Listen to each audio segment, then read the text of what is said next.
Kita akan belajar dari definisi peta terlebih dahulu. Secara etimologi atau bahasa, peta itu berasal dari bahasa Inggris, yaitu map, dan berakal dari bahasa Yunani, yaitu mapa. Mapa itu punya arti sebagai taplak, kain, ataupun bendera untuk memulai suatu permainan. Nah, sedangkan secara istilah, peta adalah gambaran seluruh atau sebagian permukaan bumi dalam bidang datar dengan skala dan proyeksi peta. Ada beberapa hal yang perlu kita garis bawahi, yaitu gambaran permukaan bumi, bidang datar, skala, dan sistem proyeksi. Maksudnya gimana? Gambaran permukaan bumi berarti peta itu nampilin ketampakan-ketampakan yang ada di permukaan bumi, maupun itu kenampakan fisik ataupun kenampakan sosial.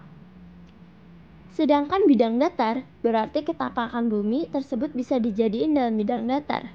Contoh, dalam kertas, ataupun papan, dan lain-lain. Kemudian skala. Skala berarti peta itu punya open perbandingan sama ketampakan yang sebenarnya. Sistem proyeksi berarti setiap peta itu punya sistem proyeksinya sendiri-sendiri.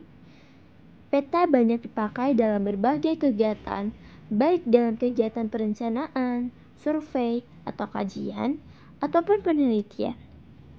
Berikut ini beberapa contoh peta yang dipakai, misalnya peta administrasi, penggunaan lahan, dan peta curah hujan, dan masih banyak lagi. Setelah kita mengetahui definisi peta, ternyata kita juga harus mengetahui komponen-komponen apa aja yang ada di dalam peta. Sekarang coba kalian lihat. Di sini ada sekitar 10 diantaranya. Adalah judul, orientasi, garis astronomi, garis sepi, simbol, legenda, indeks, warna, sama lettering. Oke, kita akan bahas dari komponen yang pertama. Komponen ini sangat penting sih. Soalnya dengan cuma baca judul, pengguna tuh bisa langsung tahu nih informasi utama yang ingin disampaikan sebuah peta. Jadi ini tuh adalah judul. Biasanya judul itu ada di atas atau dicetak tebal huruf kapital dengan ukuran tulisan paling gede yang kayak gini. Komponen kedua adalah skala. Skala ngasih informasi perbandingan jarak lurus pada peta sama jarak lurus sebenarnya. Contohnya nih, peta ini punya 1:1 juta, berarti 1 cm. Pada peta sama dengan 1 juta cm pada jarak sebenarnya. Ada 3 jenis skala. Skala numerik ataupun skala angka, yang biasanya dinotasikan dengan angka, misalnya nih 1:50.000, di mana 1 itu pembilang dan 50.000 itu adalah penyebut. Terus skala batang itu dinotasikan dengan menggunakan ruas garis, bilangan sebagai pembanding jarak. Contohnya, 1 cm garis pada peta mewakili 5 km pada jarak sebenarnya.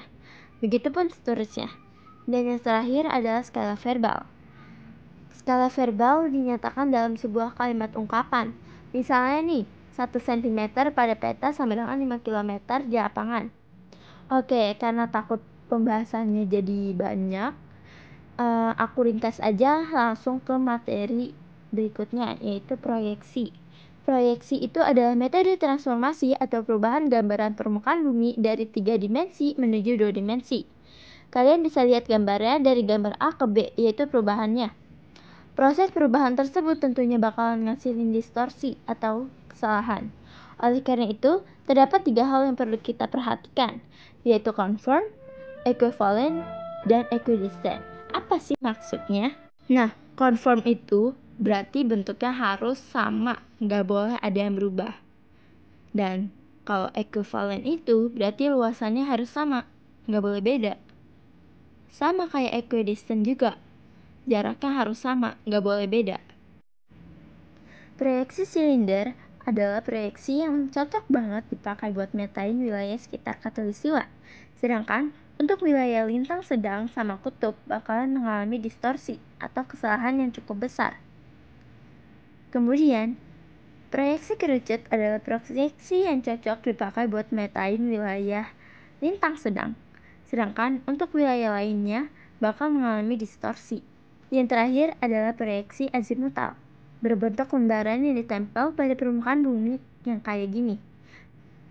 Proyeksi azimutal ini sangat cocok banget buat dipakai buat metain kutub, sedangkan wilayah lainnya bakalan mengalami distorsi.